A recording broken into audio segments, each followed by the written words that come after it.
Mr. President, I am a bit not comfortable because I had mounted my PowerPoint that to make it faster, but the security people have dismantled it. So I said the president was not listening to things on the PowerPoint because that one was to come. We have a small table here that will make my journey fast, but it has been dismantled. I think the president asked me to return my PowerPoint, but if you don't, I will go ahead. Mr. President, if you plan for a year, you sow a seed. If you plan for a decade, you plant a tree. But if you plan for a century, educate a baby. This is the saying of the Chinese philosopher. It is a great privilege given to me to deliver this Golden Jubilee address and to an highly revered assembly such as the Association of African Universities. The anniversary celebration is coming at a very critical time in contemporary African history. This lecture or speech today would therefore not attempt what I cannot do. Time will not permit me to have a complete rehash either of the multidimensional history of education in Africa or the challenges facing higher education in the continent. The lecture will equally not attempt to an in-depth critical review of AAU. During the past few weeks, I discovered that if there is an association waiting to be studied, it is the AAU. In other words, from both the social sciences and the humanity research perspectives, the AAU patiently is awaiting its moment of fame. But as a former Vice Chancellor of indisputably one of the best universities in Nigeria and a former president of this great association, I suspect that my invitation to give this lecture was based on the assumption that I know a bit of this association. Before being carried away with my qualification, let me say and register my appreciation and acknowledgement by thanking the organizers of this conference for deeming me fit to deliver this address on this special occasion. I do not take it for granted. The Noble Association has a number of people at its beck and call to discharge this assignment, including former presidents. I appreciate the honor, and as a student of religion that I proudly am, I pray that the Almighty God continue to be with the association so that we continue to live for many years and celebrate its centenary, its millennia, and many more. Apart from appreciation, I want to commend the leadership of AAU for taking this August body to the highest level. I feel proud to say, as there is no success without a successor, the reality on ground has exceeded what some of us left from 7 years ago. I checked the website of the AAU and I was impressed with what is there. I seek your indulgence to use this platform and the euphoria of the success of my immediate successor from Kenya to justify the action I took some 7 years ago as president of AAU, which made me lose a few of my friends. That was my voluntary resignation, which effect from January 2011. Having superintended over the appointment of the then most qualified candidate as Secretary General of the Association, Professor Oloyede, yes, there was no constitutional provision against a Nigerian being president or being secretary. But I held the view, and I still hold the view, that it was the right thing to do for me to resign. The legitimate fear of some people who believe that presidential battle midway who hamper the progress of the association have been proved wrong and unfounded due to the excellent performance of my Kenyan successor. If it was a sacrifice, it wasn't on my part. It was a typical African decency and decorum. For now, it has become part of our history. Distinguished ladies and gentlemen, I told you about my presentation that we have made things pass, but let me go to, thank you very much. I want to, what I brought up in the, because I want to give a shortened form of the lecture, and I therefore we want to start by saying that the contribution of Ghana, I titled that Ghana, the champion of champions of the AAU. Permit me to once again publicly acknowledge the role of Ghana in the acceleration of education in Africa through its unquantifiable support for the AAU and higher education in Africa. Yes, it is common for a country to promise heaven and earth to attract the secretariat of a multinational organization and therefore renege based on one excuse or the other. Ghana's role in the AAU is unique and indeed a model in commitment, integrity, and African honor. Nigeria, where I proudly come from, lost to Ghana in the bid to host the AAU Secretariat in 1970. And that was not the first loss we suffered. You remember in 1948, when the British wanted the first university in West Africa, it was a contest between Ibadan and Legon. When it was decided that Ibadan would be by the British authority, Ghana played the first one on us and established the University of Ghana before the commencement of the University of Ghana. And that was why I always say, when you talk about the job, Nigeria and University of Ibadan is the first, but de facto, University of Ghana is the first in Africa, West Africa. Since then, Ghana has been consistent in its support. Ghana has been consistent in its support, nurture, and promotion of the AAU from inception to date. As a matter of fact, for those who may not know the history, the AAU Secretariat was once located in the premises of the State House in Ghana. Ghana has vision. Without the extraordinary support of Ghana, AAU would not have achieved much.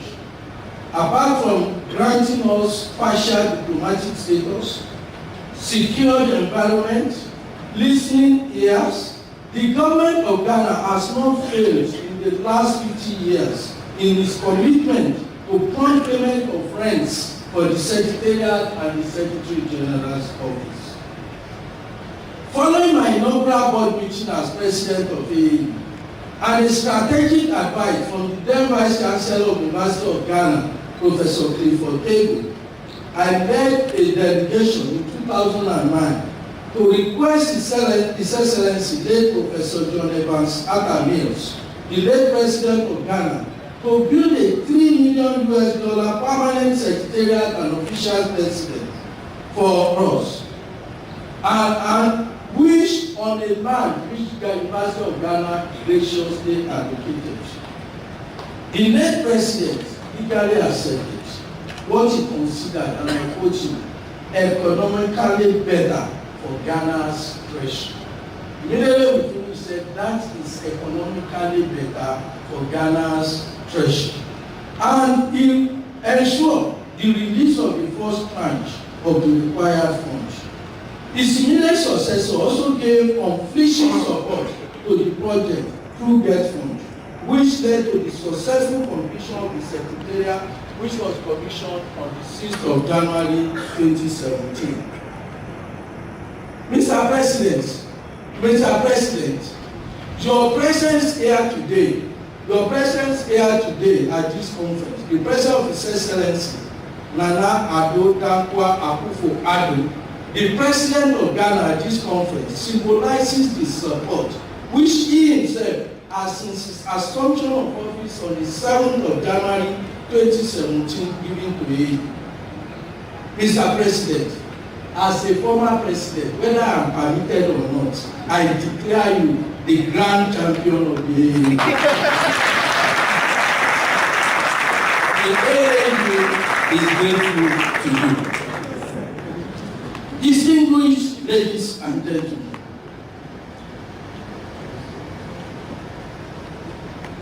in this presentation, I will only tell part of our story, part of our history. After all, the story is about us, and nobody can say it better than me. I plan to raise questions on our achievements. It is my hope that at the end of this discourse, I will have identified a few keys that will be worthy of note in unlocking the potential of Africa for the transformation of the socio-political landscape with higher education. Golden Jubilee. This Golden Jubilee, such as the establishment of AAU, is not between two words and two words. It is usually found between the milestone being celebrated and milestone to which the event is fated. Every celebration, be it human or institutional, is usually a stark reminder that we have come a long way, but we also discover that we have a long way to go. Again, every Golden Jubilee, be it commemoration of any or a university, a society or association, is usually held in the jugular by gravity of history and the historical, by the reality of existence and existential. In other words, anniversary celebrations are usually done between the world that has been the celebrant by, and it is therefore far beyond repair. And the other world, the world of today, by extension tomorrow, whose parents, again, so it seems, family lay in our hands. It is my conviction that the 50th anniversary of AAU being celebrated will bring that here. Let me say that, Mr. President, distinguished ladies and gentlemen, nobody here in this gathering will contest that tomorrow belongs to those who plan today. I call education in Africa an obstructive catalyst to African development. Education, an obstructive catalyst to African development. In spite of the well-known aphorism that education is the bedrock of development, Africa has often been lagging behind in this critical and critical area that has a multiplier effect in all garments of the society. The open truth that assess our continental psyche is that our development is proportional to our progress in education and that transforms life and the living. Even in regions where education seems to be improving in Africa, the impact it should make is not commensurate with the figures in dollars. As copycatism or our unquestioning imitative tendency that undergirds many of our institutions have made them irrelevant to the development of Africa. There is a story shared by Chinua Achebe on his experience when he attended a colloquium and wanted him to speak directly to him.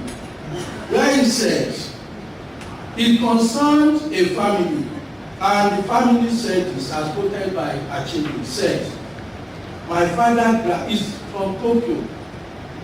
My grandfather graduated from the University of Tokyo at the beginning of 1880s. His notebooks were full of English. My father graduated from the same university in 1920, and half of his notes were filled with English. When I graduated a generation later my notes were all in Japanese. So it took us 3 generations to consume Western civilization via the means of our language, unquote. The impact of this experience is that we have spent generations. Are we conquering our environment? Are we not just still imitating the colonial masters? Are we not still sustaining the status quo? Or can we stand on our own? I will return to this subject of African solution to African problem later. As I recently said, my brothers, the emergence of new Africa that is detached from umbilical cord of its colonial past is necessary. And having said that, I also believe that traditional Africans were educated in their culture and traditional skills, including medicine, before the introduction of writing. I share the submission that all we need to do is to train the 3 H's, in African mind: the head, the heart, and the hands. We are making efforts to train the head, book, but the heart is not going well. And that is why we are producing people who are plundering the resources of Africa. Mr. President is not included. Yes, we continue to produce educated Africans who continue to waste our resources while going out to beg for pittance. Only 6% of young people in sub-Saharan Africa are enrolled in higher education. The significance of higher education has always been stressed. At a point, the World Bank told us, don't spend on higher education. Thanks to him, they came back later to realize that it was a misdirection to African leaders. And they were doing that, I believe, for ignorantly. But I thank God that they have learned to do it. Because they have retraced their steps. The state of education in Africa reveals slightly a gloomy picture, but the situation is not insurmountable. The good news is that Africa is not where it was yesterday, and things can only get better if necessary things are done. If African governments from Algeria to Zimbabwe are busy spending money on education, but not investing on education, I believe we have a big problem on our hands. AAU has done it before, it still does, and I believe it can do better by calling for good governance in Africa. I go to African universities in history. Now it can be suggested, given current evidence provided by history, that African universities have undergone 3 different phases, but mutually complementary phases. These include the medieval, the early, and the post-independence period. The medieval history of African universities is likely unknown. It is unknown simply because it belongs in large measure to Arab Africa.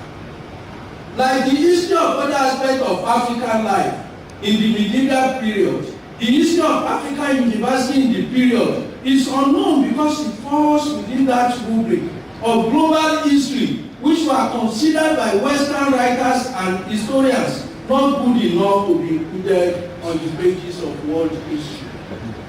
It is probably this fetishized approach to history that seeks to destroy and deny the historical in African reality. This led to elision of medieval contribution of African to higher education in the world from world's history. We must thank the great University of Ibadan, not University of Lebanon, University of Ibadan, for monument achievements in African history, which was recorded between the Department of History and Department of Arabic and Islamic Studies of the University of Ibadan, which gave birth to the now moribund Center for Arabic Documentation. What we know, Arab African historians persuasively described by Ali Masui as Afrabians, were the one of the earliest group of Africans to contrast the hegemonical region of world history. You hear names like Ibn Khaldun, among others. Were it not for them, African history would have remained forgotten, unsung, unread. Together with other scholars and writers, we have been able to insert Africa back into the chronology of development of higher education in the world. According to authentic records in African history, Al-Qayrawan University, established in Fez, Morocco, in 859 CE, was the first known in the world here. By establishing the university, they established the beginning of higher education. The history of higher education, flagged up by the establishment of that university, witnessed an efflorescence with the founding of Is-haq University in Cairo in 970. Sankore University in Mali, 989. But reference to Bologna as 1088 as the beginning of higher education in the world, therefore, is not correct. The politics I have in mind often find expression in the assumption that during the period, it was only the Western who could write and read. Africans could not read and they could not write. To be able to write in early modern period is to become an author. And to become an author is to become an authority. Who is an African to become an authority? Consequent upon their establishment in Morocco, Cairo, and Bamako, no other university was established until the beginning of the early modern period. Wafra Abe College in Sierra Leone, 1827, University of Cape Town, 1829, Stellenbosch University, 1866, Cairo University, 1908, University of Algiers, 1909, Makerere University, 1922, University of Ghana, and University of Ibadan, 1948. These universities were not, however, ours in the real sense, but theirs. The universities were theirs, not ours, because they were established with the main purpose of producing civil servants that would say yes sir, either in English or in French. They were in universities in Africa, not African universities. Thus, on attaining the flag independence from the colonial masters, African states immediately set to confront the challenges hinted above. They discovered the necessity and the urgent one, for that matter, for the establishment of authentic African university. Today, what is African university? Not university in Africa. It became an urgent question that we must answer. The Golden Jubilee Anniversary is and should be circumscribed by, among others, the pursuit of consensus on our own idea of a university. This becomes highly pertinent given our desire to have an academy across the continent of Africa that will truly be citadels of universal knowledge, not simply because they are located in Africa, but because, yes, I know I don't have the time, so we will have the paper, because one thing I do is that when I'm told that it's time, I just stop. I will now go to AAU and it's all I've been told that it's on my time, I still have 10 minutes. AAU at the beginning. The decade of 1960 is known as our decade of decolonization in Africa, because as many as 32 African countries attained independence during this period. 17 of them became independent in 1960, from Cameroon to Mauritania. But beyond political freedom, it was also a period for the rebirth of higher education in Africa.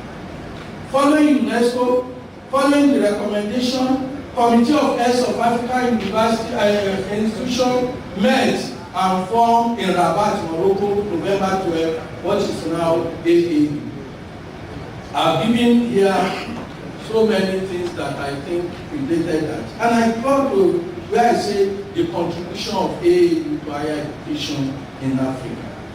I have so many, but let me tell you one that will illustrate, and that is AAU was able to persuade the powerful bloc to agree that higher education is as necessary as primary education. It was not easy. Professor Sawyer and Co knows what I'm talking about, because it was not easy for you to advise your president and for World Bank to advise against it. Your president would rather listen to the World Bank than listen to you. But the fact that the AAU was able to wrestle World Bank to agree that higher education is necessary. Among other things, I've given about 10 pages of the contribution of AAU to put it beyond doubt that AAU has contributed. Then I now come to the leadership. I've listed and I have the pictures of 14 presidents, past presidents of AAU and what they did. And I have 10 pictures of 9 and 10 former Secretary General, and I will have quoted 2 of them in my presentation. And of course, the security people do not know that the president is our president. So I go to recommendation and conclusion. I said, universities in North Africa, because I'm looking at my friend from Sudan. I know you are not from North Africa, but when you cannot get the real man, you take Sudan as a representative of universities in North Africa should not make their membership of Association of Arab Universities a substitute for their active participation in the AA. Arabic also needs to be actualized beyond paper tiger as one of the 3 official languages of the AA. Chairman, I've told you about the experience of Achebe, and I've come to say that what is important for us is that if we know, there was this story of the partitioning of West and East Germany when the Berlin Wall was there. One day, some people in East Germany got a truckload of garbage and dumped it on the west of Berlin. The people of West Berlin could have responded equally, but they acted differently. They took a truckload of canned food, bread, milk, and others, and they placed it back to the wall, and they put on it. Each gives what he has. So no matter what people do against us in Africa, we must go. Oloyede, please add that work on the Secretary General's residence is near completion. Other provision in the headquarters agreement include immunities in African countries. From only those 34 universities, the AAU has grown in membership to almost 400 higher education institutions from 46 countries in Africa, which gives the association its continental mandate as an apex higher education body on the continent. The foundation of the AAU could not have been sustained without the active support of the newly independent African nations and organizations such as the European Union, the Economic Commission for Africa, USAID, UNESCO, the Carnegie Corporation of New York, the Farm Foundation, and U.S. Peace Corps. It is gratifying to note that some AAU, because I believe that Africa's higher education institutions, either individually or in partnerships, have contributed more positively to the development of Africa than is known and acknowledged. These should be harnessed, documented, and showcased. Our institutions of higher learning have often played significant roles in the promotion of democracy and good governance. They have played leading roles in the care of the environment and development of improved plant and animal breeds for food security. Please document our success stories and achievements. We need to show evidence that there are good returns on the taxpayers' money being spent on higher education.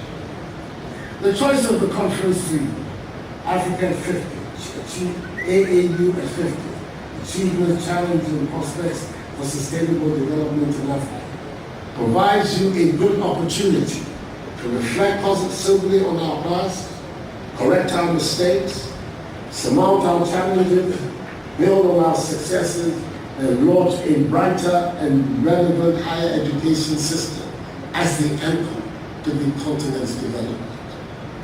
Though the 5 sub-themes of this conference seem to be in separate silos, they are all geared towards the attainment of the African Union's Agenda 2063, titled The Africa We Want. Agenda 2063 calls for an education and skills revolution to meet the human resource needs for realizing Africa's socio-economic development. The African Union has placed high premium on science, technology, and innovation as critical ingredients to the achievement of Agenda 2063. All over the world, governments encourage universities to promote technological advancement by investing public funds into research and development and stimulate linkages between academia and the private sector. We still have a lot of work to develop such policies. In most developed economies, there's legal protection for scientific and technological invention. In Africa, most of our universities do not have patent or intellectual property rights policies because of lack of awareness. We still stick to star promotion policies that do not encourage our academics to be innovative. It is time, ladies and gentlemen, to encourage our researchers to think big and for us to extend the protection they need for their invention. Another important sub-theme of this conference, which is also critical to our sustainability as a country, is graduate employability. Studies have established that investment in human resource is one venture that yields the maximum benefit to any nation. According to the State of Education in Africa Report 2015, published by the African American Institute, returns on investments in higher education in Africa are 21%, the highest in the world. While this is good news for us as a continent, we should face the very unpleasant fact that for many of our graduates, a university education no longer guarantees a job. We need to make sure that the curricula we offer are relevant to the skill needs of the job market. Our products should have transferable skills to enable them to cope with the realities of the modern day world of work. Distinguished ladies and gentlemen, we've done enough talking. And dare I say we've had enough conferences and workshops. We know what we need to do. It is time just to do it.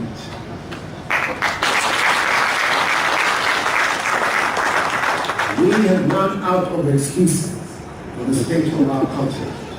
We have the manpower, we should summon the political will and make Africa work. The African Union's Agenda 2063, the Africa we want, has laid out clear implementation strategy, namely the Continental Education Strategy for Africa sets on 2025, and the Science, Technology and Innovation Strategy for Africa, STISA 2024, as well as the renewed focus on technical and vocational education and training TVET. The current global dispensation, where universities are becoming entrepreneurial to remain relevant, My plea to the AAU and its wide membership is to engage more with the private sector, governments and development agencies at the local, regional, continental, and global level, and if possible, appoint representatives of these bodies on your advisory boards. As the AAU moves into the next 15 years, it will facilitate your progress faster through university industry government partnerships. African governments recognize your critical role in developing and promoting knowledge societies fueled by skilled human capital. We reiterate that you continue to place emphasis on youth development, inclusive and equitable education, good governance, and accountability in education management. We know the 14th General Conference is the ideal forum for such deliberations. Above all, let us not forget that the ancient origins of higher learning, whether in Alexandria, Athens, Rome, Fez, Cairo, Timbuktu, Prague, Padua, Paris, Oxford, or Cambridge, serve as catalysts for advances in human civilization, in philosophy, history, mathematics, arts, culture, and the sciences, which expanded the human horizon and enlarged the possibilities of human thought and action. Back with this optimism, distinguished ladies and gentlemen, I congratulate the AAU on the occasion of its Golden Jubilee celebration and declare the 14th General Conference of the AAU duly open.